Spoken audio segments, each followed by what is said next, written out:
Ladies and gentlemen, welcome to the Ambassador's Lounge. The US-Iran peace process has apparently hit a snag. The process is not just stalled, it is structurally stuck. While the diplomatic momentum is alive and kicking thanks to the mediating countries, mediating agents, the political climate is not right for the talks. President Trump has announced extension of ceasefire indefinitely. It was a good decision because it has prevented escalation of tensions. It has also prevented return to the hostilities. But it has not encouraged the two sides to come to the talks. The US desperately wants Iran to return to the negotiating table. It wants resumption of talks, for that is the only way US President Donald Trump will get his off-ramp. And this is why, time and again, he has floated near-term timelines. But at the same time, it is important to understand that President Trump wants to negotiate from the position of strength, from the position of coercion. He wants to use the naval blockade, the sanctions against Iran as a tool, not only to force Iran to come to the negotiating table, but to make it agree to the terms as decided by Donald Trump.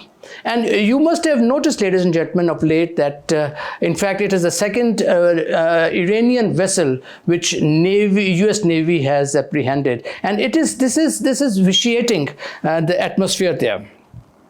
Added to this is the belligerent and foul language which the US president is using against or for the Iranian nation. He has threatened Iran of dire consequences if it fails to reach an agreement on US terms. It has threatened to bomb Iran to antiquity. He has threatened to annihilate the entire civilization. This has prevented the resurrection of trust between the two countries. Iran, on the other hand, is hesitant to return to the negotiating table, particularly because of mistrust or lack of trust on President Trump, and the fact that Iran's preconditions for talks have not been met, like the easing of the blockade in Strait of Hormuz, the easing of sanctions, and the release of the assets. Mr. Abbas Arachi, the foreign minister of Iran, is expected to reach Islamabad this evening, albeit this is going to be a bilateral visit, but important discussions on the situation in the Middle East will definitely come up. And then, ladies and gentlemen, there is the issue of Iran's internal political dynamics, which has hardened Iran's position in these talks. Apparently, the power has decisively shifted in favor of the hardliners or the IRGC, and thus narrowing space for compromise and reducing flexibility in negotiations. President Trump is of the opinion that if he continues with this pressure on Iran, it would lead to Iran's economy collapse, and Iran would force to surrender. Iran would be forced to forced submission. Iran, on the other hand, believes that it can outlast the pressure by raising the regional cost. Ladies and gentlemen, this is not an ideal foundation for negotiations. It's not an ideal foundation for talks. It is basically a standoff. And these are the issues, some of the issues which we will discuss today. I have with me my colleague, my friend, Ambassador Asif Durrani and Ambassador Riaz Bukhari. Welcome to tonight's discussion, gentlemen. Thank you, Imran. Asif, first of all, let's come to the visit of Mr. Abbas Arachi.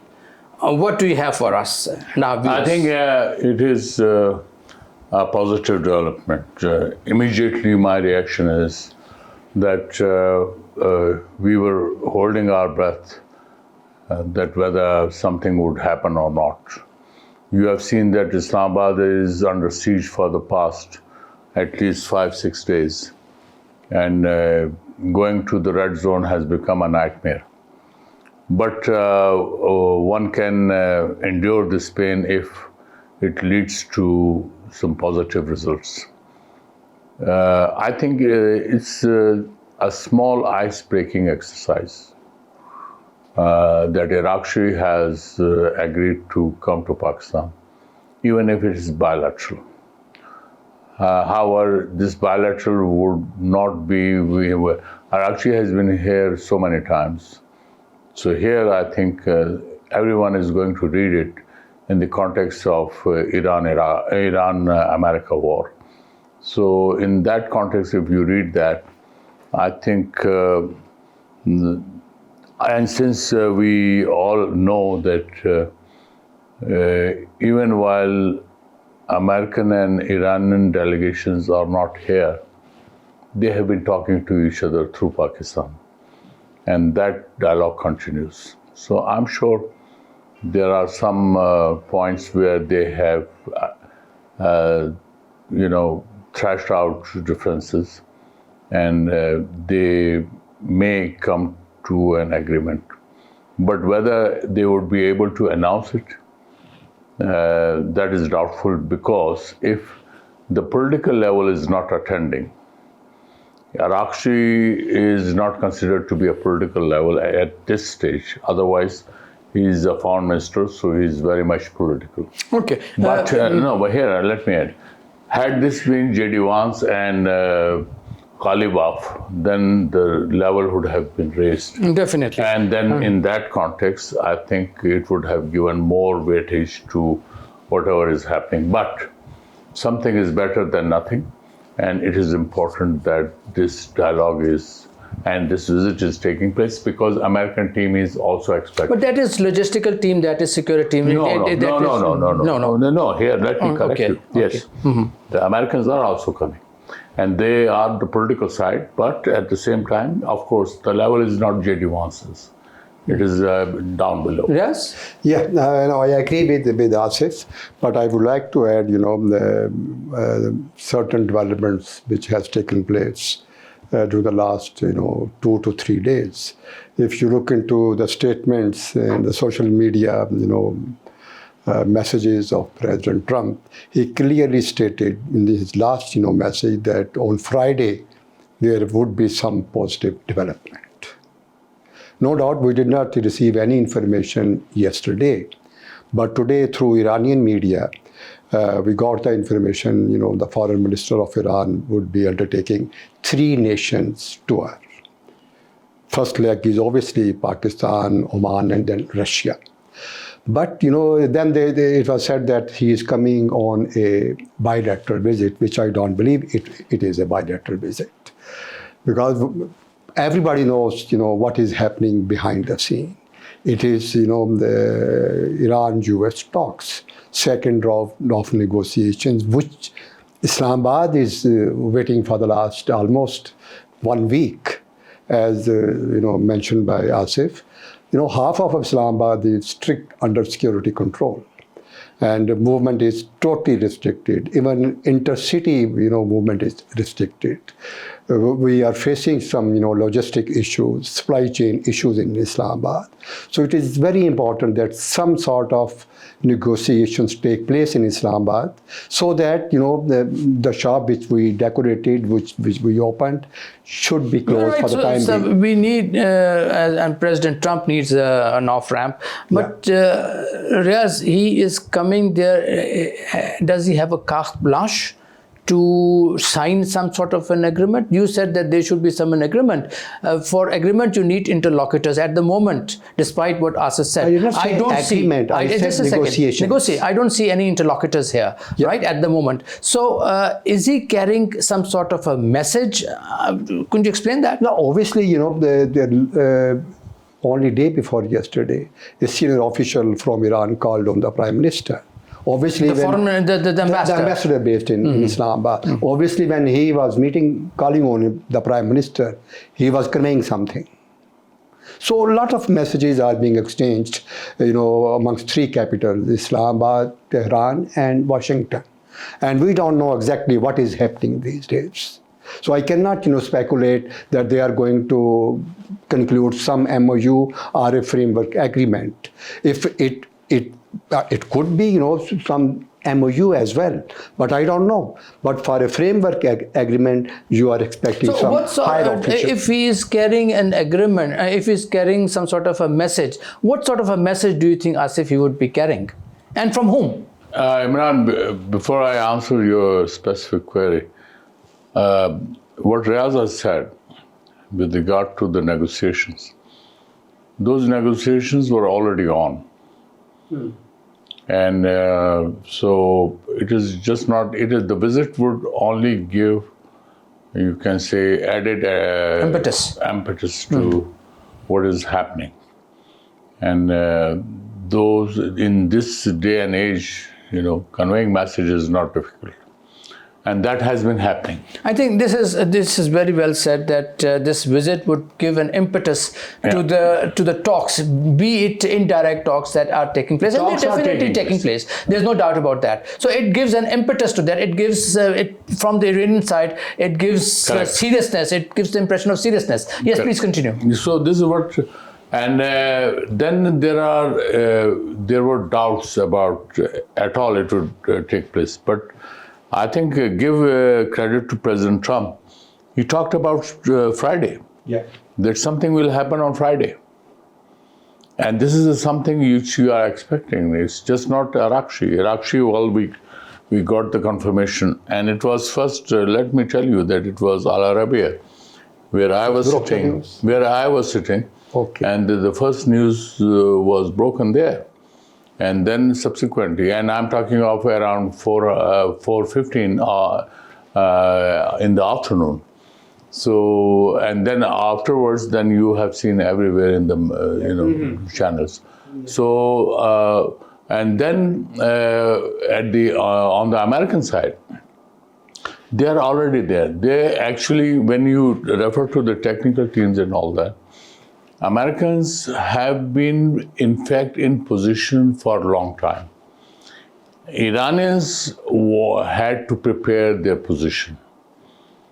You have also referred in your introduction about the, differing views in the Iranian regime.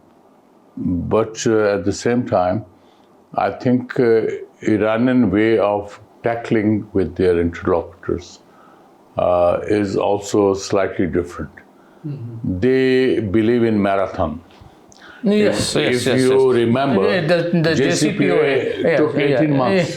No, 18 months, immediate discussions. In fact, it took 4.5 years to reach to the 18 months time. Yeah, to come to the 18 months. It took 4.5 years. No, it got, disclosed in 2003. Mm-hmm. Then started the sanction period. Okay, people, you have still not been able to convince me, why is he visiting? Is he carrying any message, Riaz? Obviously, before... Besides what Asif said, you are asking as if we are the prophets. we have got the crystal. No. Coming to your question. You have to look into social media messages of the President of the United States. In his last message, he said, the decision makers in Tehran were not, there was no unanimity of command in Tehran. And then in response, there was a joint message from the President, from the Speaker of the Parliament, and the Foreign Minister, saying that they were unanimous and behind their rahbar. Yes. So, a lot of things are happening behind. What President of the United States is expecting today, there should be a consensus within Tehran, whatever deal President Trump has offered. Okay. So must be carrying a message to the interlocutors in Islamabad who are mediating, especially our Field Marshal, because he has direct access to the everyone. President of the United States. Okay, Asif, the economic and logistical pressure of naval blockade is immense. It is directly affecting Iran's revenue system. Do you think this blockade has started hurting Iran, and for US it is more effective than the open hostilities? I think Iran is hurt already. It's not this war. Exactly. It has been under sanctions for a long time. Despite that, Iran is still the second largest economy in the MENA region, Middle East and North Africa. So, yes, it will hurt Iran if this blockade continues.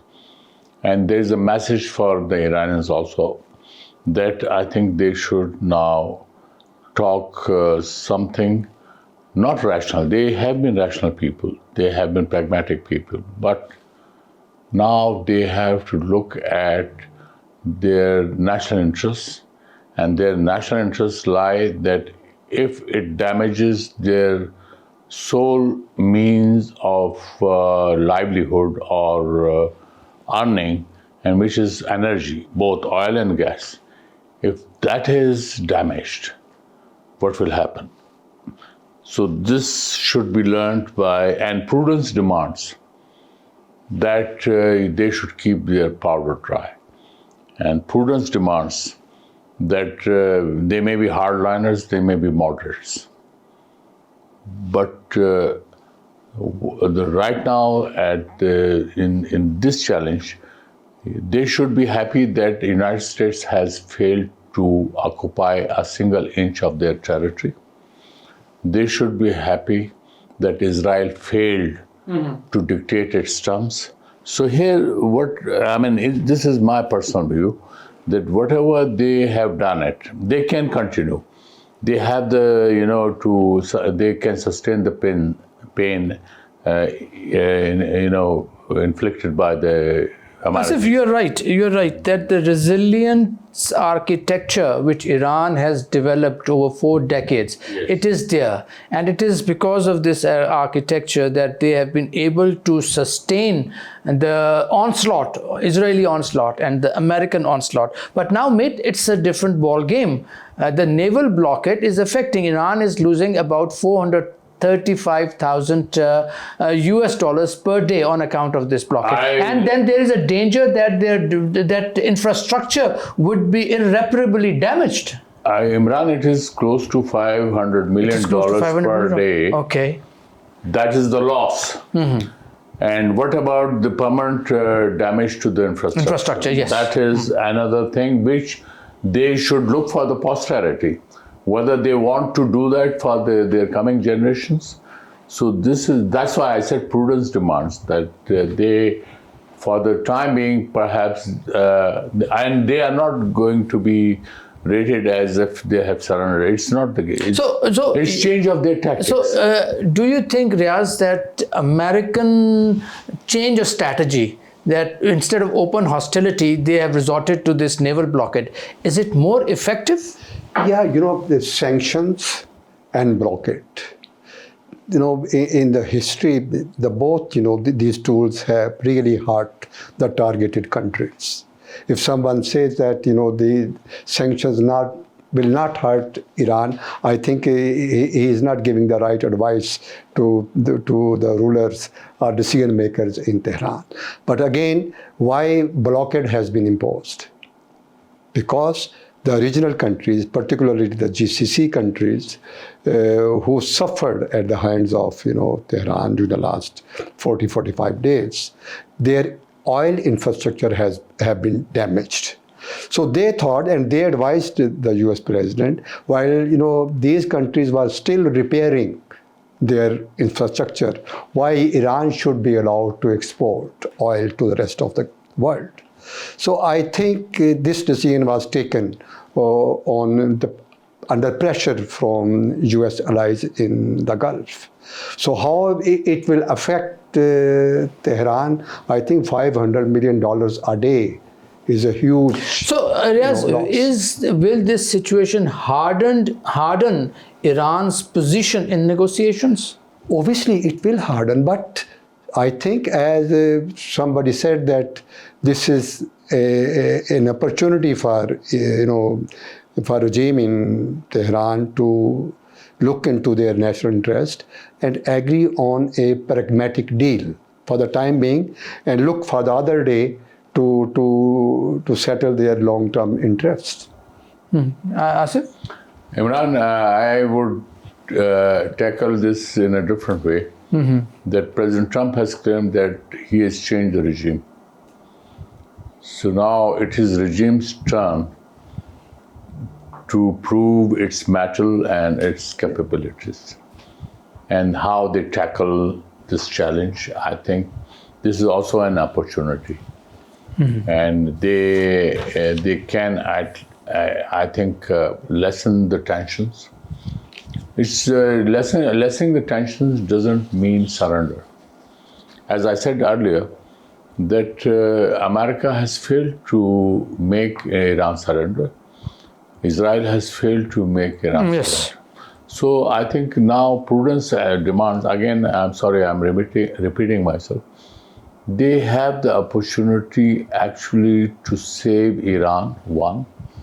Secondly, save the destruction of their infrastructures. So what options? Save their lives. What options does Iran have? If it starts hurting, we agree that it is hurting, it is beginning to hurt Iran. What options has Iran? I think without going or linking anything, they should open the Strait of Hormuz.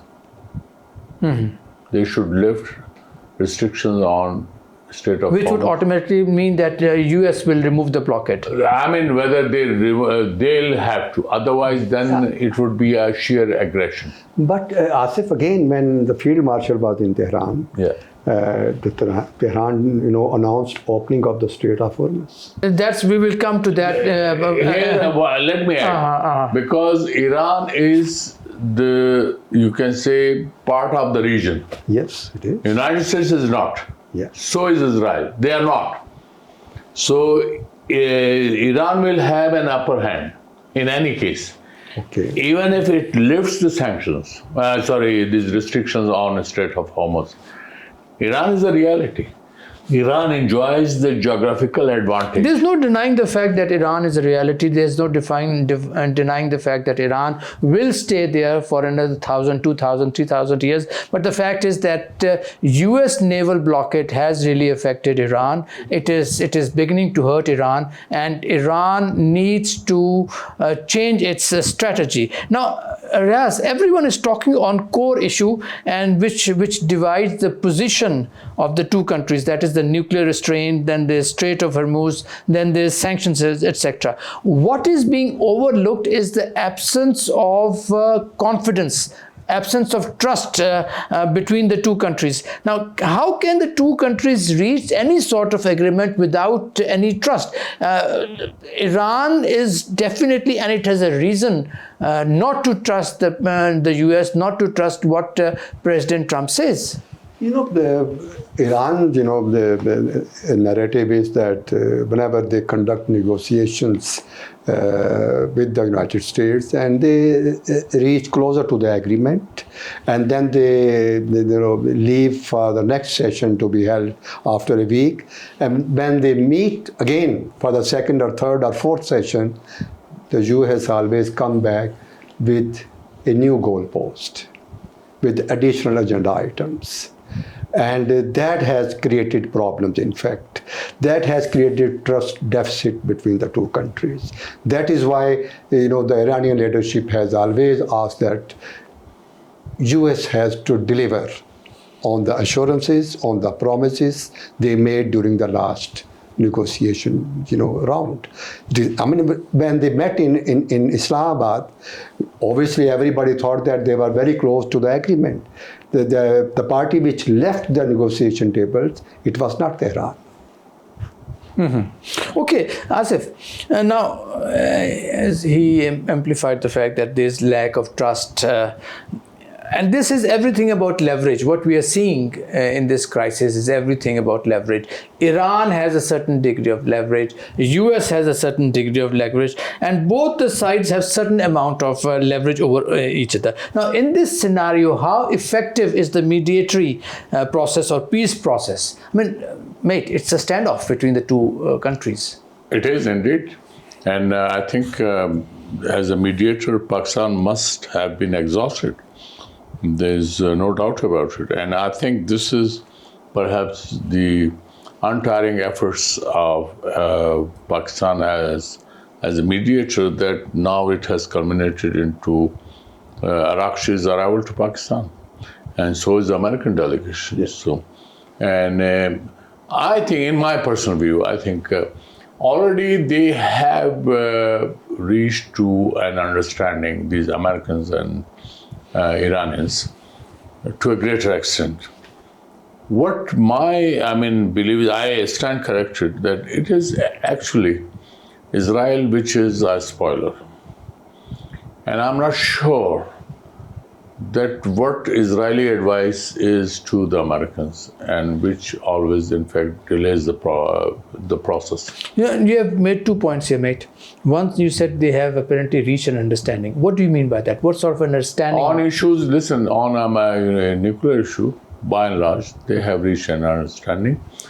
Why I say that? Because for the United States, whether you look at it from JCPOA point of view, which Trump rejected, but it cannot reject the NPT, which allows Iran to have access to nuclear technology.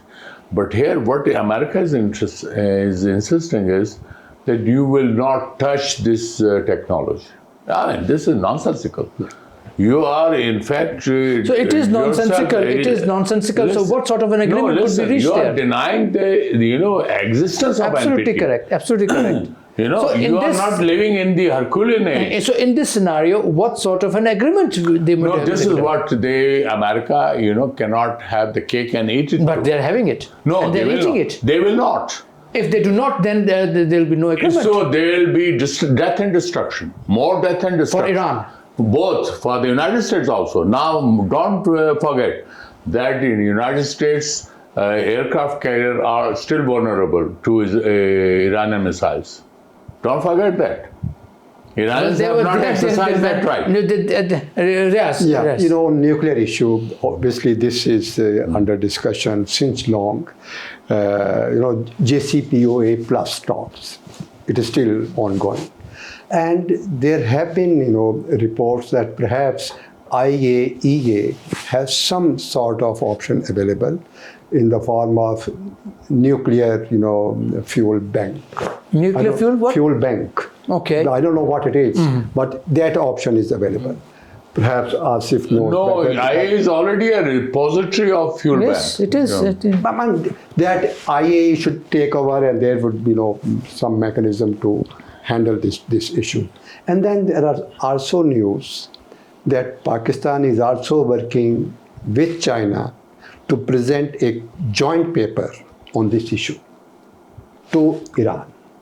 To Iran? Yeah, do you have any? No, this is your view or? No, I have read it somewhere. That's why I'm asking. I don't know. I'm not sure about that. But I think China is equally concerned about this ongoing situation. See, Riaz, what Americans are saying is that, number one, you have to export your 60% enriched uranium, one thing. Where?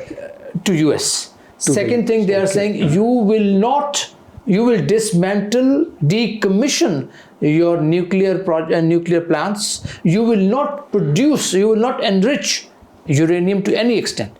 Right? Now, this, as Asif has also said, that it is against the spirit of NPT. Now, by saying this thing, US is saying that NPT is irrelevant as far as Iran is concerned. You are right. But negotiation not being held under NPT.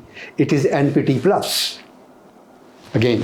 Now, the issue is, people are talking about 20 years embargo, 10 years embargo, or 5 years embargo. According to some reports, media, the information, that Iran has agreed on some minimum, 5 years, around 5 years or embargo. 10 years. 5 years. And the US is, insisting on 20 years. 20 years. So that is the only... No, that is not the only thing. No. You are impinging on the sovereign right of a country. Already. And you're saying that's the only thing. I mean, if you are committing aggression against UN member states, you are already violating the sovereign rights of a nation. So there is no question of sovereign rights anymore. If you are dictating your terms, implying sanctions, imposing blockade, naval blockade, on a nation. You're not talking about the sovereign rights. So this is bullying, basically. Yeah. Asif, so I mean, mate, I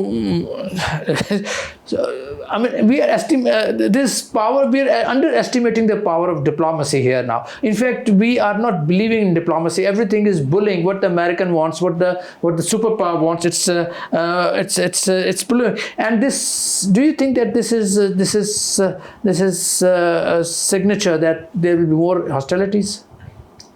I mean, do you think Iran will succumb or Iran will agree to this? Imran, element of hostility is always there with the United States, and the kind of relationship they have had for the past 47 years with Iran.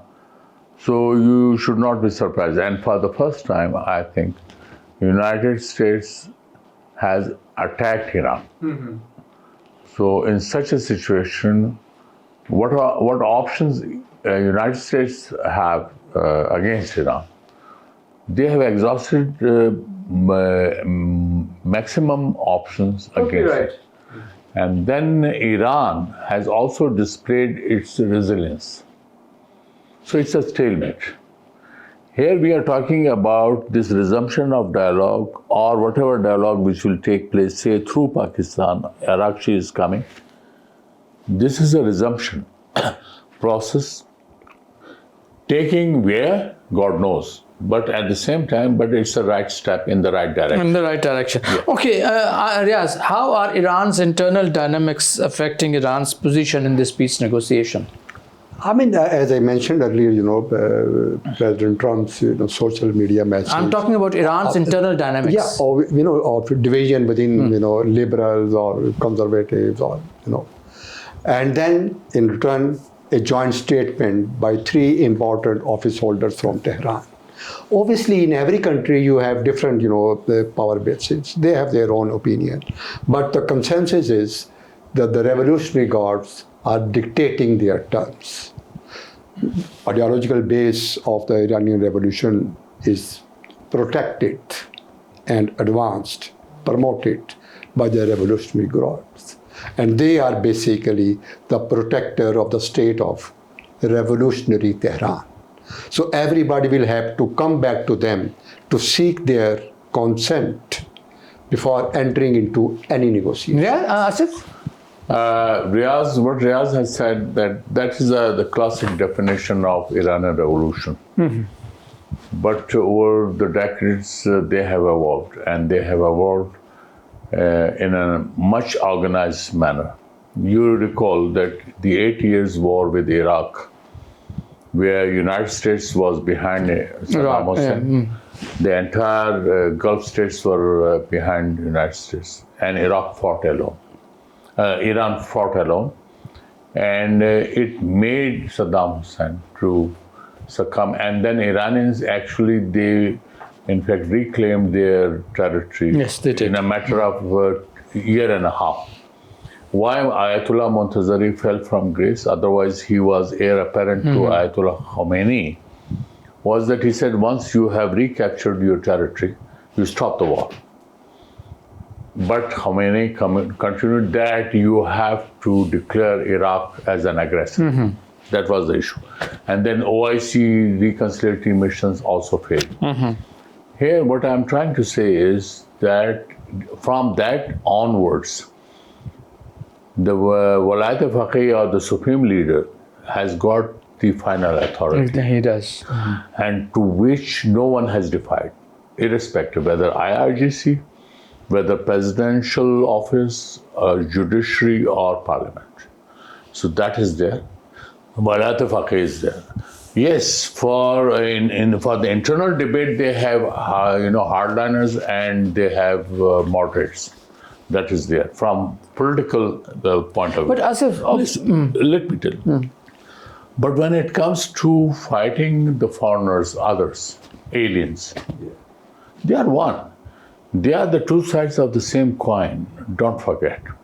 Their internal squabbling. Even today, if you read about, say, on Parda, on scarf issue, there are many views, the hardliners and the moderates. Here we are, when they have to fight the Americans, they are one. I say you're correct, and that's a point made. And as far as this hijab is concerned, that is a separate issue. But what I'm saying is that lately it has been saying that hardliners or the IRGC are particularly strong on the government. That is the government of President Masoud Pezeshkian, the Foreign Minister Arachi. And there are rumors, although unconfirmed, that the Speaker Ghalibaf, who was heading the peace process, he has resigned from the negotiating team. This is unconfirmed report, and it is reported by Israel. It may be wrong, but it does signify that there are major differences inside the Iranian system. Iranian system is one as far as fighting the war is concerned. But what the president and the political setup is saying, that we need to be more accommodative. We have to listen to what the world is saying. We have to adjust the Americans. And you see, when Mr. Masoud Pezeshkian said that I personally apologize to neighboring countries and that were affected by Iran's actions, and he urged them not to join. And then people like Hamid Rezai and people like Judiciary Chief Ayatollah Ghulam Hussain Mohsen, they all snubbed him. Similarly, when the Foreign Minister Arachi, he talked of opening the Strait of Hormuz, the IRGC was reprimanding him. They snubbed him immediately. So this is indicative of the fact that there are divisions inside the ruling hierarchy of IRGC cannot dare issue such a statement. But they did. Rezai is yesterday's.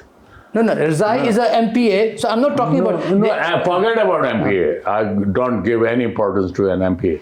The issue is, if you are talking about Judiciary Chief, he has no locus standi to say that. He's part of the... No, in the Iranian system, no. He can only talk about the criminal issues and all that. But he did say that, man. He did say that. Listen to me. He's stepping beyond his... At that, when he made this statement, Listen, he was the member of 3-member war council. Fine. But that is not his forte. It is, whatever is being done is, the number one man is Walat Faqih, the supreme leader. Who is according to reports, really injured. Whatever it is. He may have delegated the authority. He may not be in public because of the security reasons. But this is the American propaganda, and they have been trying to go for the regime change since 47 years, for the past 47 years. But they failed. So what you're saying is that there is no internal fracture? On this war, no. I'm not talking about war, I'm talking about negotiations. Even if negotiations, they are on the same page, and which is why that they will, in fact, and they have the resilience. And they resilience is another thing. Listen, the question is, resilience means a lot, and that they believe in marathon, and they will go for the marathon. Americans, they like it or not, but in the present setup in Iran, Americans, if they want to have the cake and eat it too, I don't think that it's going to. What's your take on this? If you see some sort of some impression about differences amongst different factions of the ruling elite in Tehran, obviously, if the Rahbar is almost indisposed due to injuries or whatever it is, he's not seen in the public, and certain other the organs of the state tend to take over more what is due to them under constitution. But one thing is, I would say it is beyond any doubt that the IRGC is calling the shots in Iran. And is it under the direct instructions of they're not only calling the shots, they are challenging the authority of the president. But obviously, You see, last week, President Masood Pezeshkian, he was in the Ministry of Justice or Judiciary, and he was attending the newly inducted officers, and he was critical, and he insisted that there's a need to indulge into in negotiations. I mean, perhaps there are some differences among different sections let's come to the mediatory efforts of Pakistan. Riaz, how are this Oman was mediating the talks before Pakistan. How was Pakistan's mediatory role different from Oman? Look, Pakistan is obviously playing an important role because that's a good statement, but how is it different from trusted by both the parties? In this case, our Field Marshal, our Prime Minister, had direct access to both the parties at the higher up level. So did the Omanis. President of Iran and the President of the U.S. So did the Omanis. They were talking directly. Our leadership was talking directly to both of them in Tehran and in Washington. That access was not available to the Foreign Minister of Oman. Really? Yeah, he was not talking to the president of the US. He met the US president. He met the vice president. He was interacting with the Iranian authorities. No, he was interacting with the Iranian authorities, but he was not directly talking. I think without involving ourselves into this debate. No, I'm trying to understand what is the difference. Oman's role was pre-war. And ours is from war and post-war. War is not over. War is still ongoing. War is still going on. And then, more importantly, this had not happened. This State of Hormuz thing had not happened during Oman's mediation. And then, in any case, Pakistan's weight, political, diplomatic and security weight. Oman has been a pacifier. We are also pacifists, but at the same time, we are also a big country of the region. We have full involvement with the Gulf states, and we have. So how has this? We enjoy the trust of Iran. We enjoy the trust of the United States, and if you look around in the region, there is no other country on which Iran is going to have a trust, except for Iran. Oman had been mediating 5 rounds of talks. Listen, don't compare it. Why not? Please don't compare. Why not? It is the weight. It is the weight. So I think Pakistan's weight is more as compared to Oman. If you are not feeling that. What the analysts have been saying is that the difference between Pakistan and Oman's mediatory effort is that Pakistan has been the effort of Pakistan has been that the whole system approach to mediation. It helps with creating consensus because there is no power center that feels left out. Riaz? Where? In Iran. What the analysts are saying is that Pakistan's approach has been a wholesome approach, that is to interact with every power center within Iran so that no one feels left out. And this is what has happened when the Field Marshal visited Iran. He stayed there for 3 days. He met with the political leadership. He met with the army leadership. He even met with General Vahidi, the head of IRGC. I know there was also a report that he met the local commanders also. As well. But one thing, in addition to what Asif has said, Pakistan being the only Muslim nuclear power. That is, again, a very important issue, having rich experience in negotiations. No, sir. We do not. I mean, this is the first. Not with them, but with the United States, with the IAEA, and we understand the nuclear issue well as compared to Oman. Asif? Imran, you think that our army chief could have met these different factions of Iran's power without the consent of the Iranian authorities? No, he could not have. So don't bifurcate this, or don't try to, dissect these things. Apparently, the Those Field who are Marshal saying- did meet these people with the Fine, approval with the of the political obviously, leadership. Fine. So that is it. So it means there is a consensus in Iran. Yeah. He should see everyone. Otherwise, if there was no consensus, he could not have seen even Arachi. There's Listen. another side of this, what you have said, Yeah. and that is that he was requested by the Iranian leadership because of the differences within Iran, because of the differences. I don't think You may reject it outrightly, No. but because of the differences between the political Listen, leadership, I IRGC, think the political leadership requested IRGC. Give me some allowance. Please, I'm giving you. Give me some allowance. Please, go that, ahead. I have spent some time in Iran. I'm sure I've also. You have, but You have taken more. I've spent more time. Yes. And I've seen it from the apex. It is not the case. It is, in Iran, we will be misreading about the system in Iran. If at all any regime change would come, it would come from within. United States, or for that matter, any power in the world cannot bring about that change. We are talking about a civilization, about a culture that will not allow that.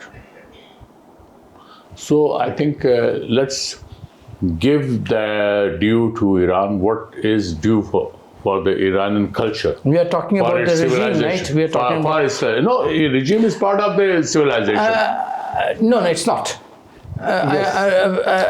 Riaz, Asif said that we are neutral and that importance is given to Pakistan's role. It is, no doubtly, it is, and Pakistan is playing a very important role in bringing about a peaceful settlement. But do you think we are neutral?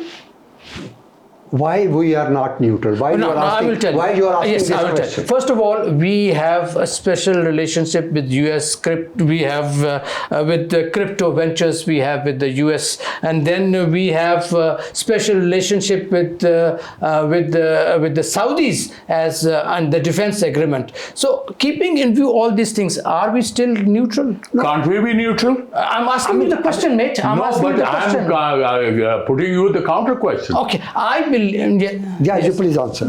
I think that we have an axe to grind. We may be considered neutral because we are neutral because we are an important stakeholder. Because if anything happens in Iran, it would directly affect us. But then fact remains that we have special relationship with the US, the crypto ventures, the rare earth material, and we nominated President Trump for peace. For nuclear, for Imran, peace. one thing is key to our neutrality in this, facilitation or, mediation.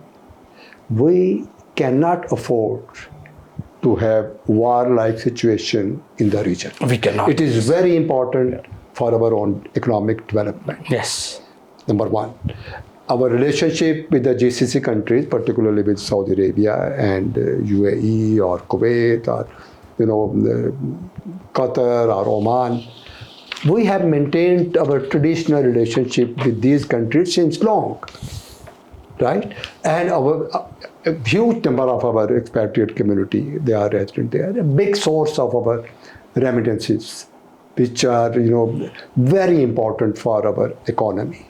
So to have peace in the region is key to our economic development and stability in the region. Our interest demands that there should be no war-like situation, no tension in the region. That's why we are there. And then trust by Tehran. That is again key in this, the facilitation, mediation process. Obviously, you said we have very important relationship with the United States. Somebody says it is transactional. Somebody says it is transactional. Whatever it is, but we have good relationship these days if you compare these relations with your big neighbor, India. Well, we'll not compare it with India. Asif, your final words, mate? Well, I think Riyadh said it all. He said it all. Yes, and I think United States may be friendly to us today. It may not tomorrow. But Iran is going to stay with us as a neighbor. That is the crux, I think. So he has just hit the nail on the head. So here Iran is going to be there. Mr. Trump is not going to be there.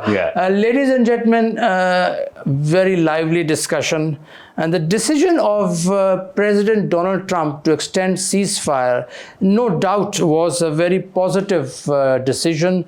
As we discussed, it prevented escalation, it prevented the return to hostilities. But still, it has not been able to, or this decision has not been able to bring the two sides to the negotiating table, because no dates have been confirmed by either side for resumption of dialogue. Mr. Arachi is going to be here. Let's see what transpires.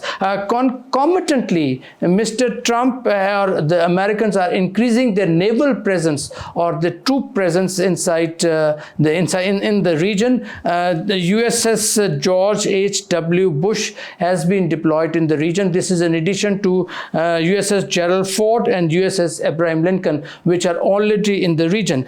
Together with the strike group which these carriers have, 27 US naval ships are presently in the region, which means 41% of US warship deployed in the region. Now, the core issue remains that the two sides are trying to negotiate from a maximalist position. US wants Iran concessions from Iran on the nuclear issue. Iran also has its demands which are not being met.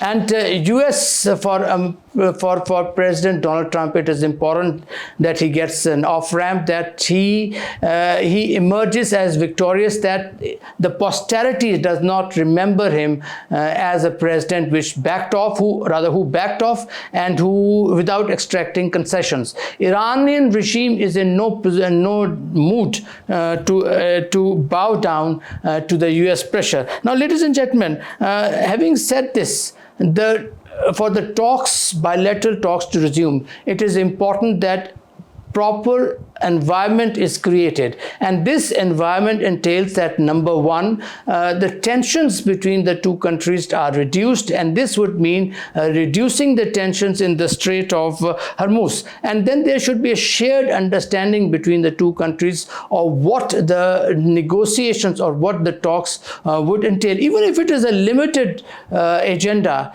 it should be important. And then the leadership of the two countries must realize that the cost of not talking is much more than the cost of talking. So if the second round of talks do hold, which I'm sure, and which my panelists also agree, there will be a second round of talks, then the expectations should be minimal.